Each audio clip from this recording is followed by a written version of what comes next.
Hi friends, welcome back to IRK family. எல்லோரும் எப்படி இருக்கீங்க? நாங்கள் ரொம்ப நல்லா இருக்கோம். இன்றைக்கி நீங்கள் பார்க்க போகிறது மினி வ்ளாக் தாங்க. எப்பவும் போல் காலையில் வேலைக்கு ரெடி ஆகிட்டு இருக்கும்போது நேரமாகவே இன்றைக்கி என்னமோ தெரியல ரோடு வந்துட்டாங்க. ரோடு போட ஆரம்பிக்கிறது 1 மாதம் ஆயிடுச்சு.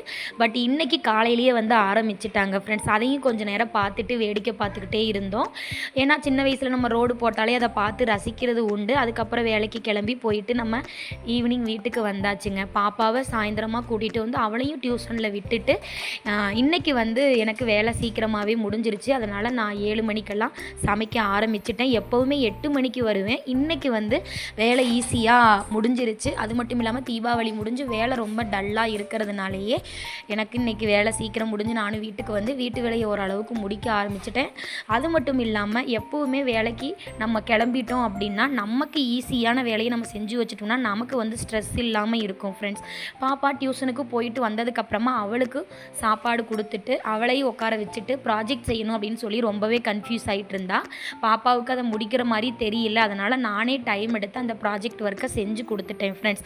சின்ன கடிகாரம் ஒன்று செய்ய சொல்லியிருந்தாங்க. அதையும் நான் ஈஸியாக எனக்கு தெரிஞ்ச மாதிரி பண்ணிட்டேன் ஃப்ரெண்ட்ஸ். இந்த கடிகாரம் எப்படி இருக்குது அப்படின்றத கமெண்டில் கண்டிப்பாக சொல்லுங்கள். ஏன்னா அவங்க செய்கிறத நம்ம செய்யும்போது சைல்டுஹுட் ஞாபகம் நமக்குமே வந்துடுது. அதுக்கப்புறமா பாப்பாவுக்கு ப்ராஜெக்ட் முடிஞ்ச டைம் ஆயிடுச்சு ஃப்ரெண்ட்ஸ். அதுக்கப்புறமா காலையில் எழுந்திரிச்சு எப்பவும் போல் நம்ம வேலையை ஸ்டார்ட் பண்ணணும் இல்லையா? அதுக்காகவே டைம் பார்க்காம இருக்கிற எல்லா பாத்திரத்தையும் கழுவி அடுப்பெல்லாம் தொடச்சி எல்லா வேலையும் முடிச்சு வச்சோம்னா தான் காலையில் எந்திரிச்சு நமக்கு சாப்பாடு செஞ்சுட்டு பாப்பாவை ரெடி பண்ணி வேலைக்கு கிளம்புறதுக்கு நமக்கு டைம் கரெக்டாக இருக்கும். அதனால் நைட்டே நான் எல்லா வேலையும் முடிச்சு வச்சுட்டேன். எல்லா வேலையும் முடிக்கிறதுக்கே நைட்டு 9:45 ஆயிடுச்சு ஃப்ரெண்ட்ஸ். சீக்கிரமாக தூங்கணும் அப்படின்றது வீட்டில் ரூல்ஸு. அதனாலேயே டக்குன்னு நம்ம தூங்கினா தான் உடம்பு டயர்டும் இல்லாமல் இருக்கும் அப்படின்றத நாங்கள் இப்போல்லாம் ரொம்ப ஃபாலோ பண்ண ஆரம்பிச்சிட்டோம் ஃப்ரெண்ட்ஸ். ஏன்னா நாங்கள் எப்போவுமே தூங்குறதுக்கு 10 மணி 11 மணி ஆயிரும். ஆனால் இப்போ நாங்கள் ஓரளவுக்கு டைமை ஃபாலோ பண்ண ஆரம்பிச்சிட்டோம். நம்ம வாழ்க்கையில் டைம் அப்படின்றது ரொம்பவே முக்கியமான ஒன்று ஃப்ரெண்ட்ஸ்.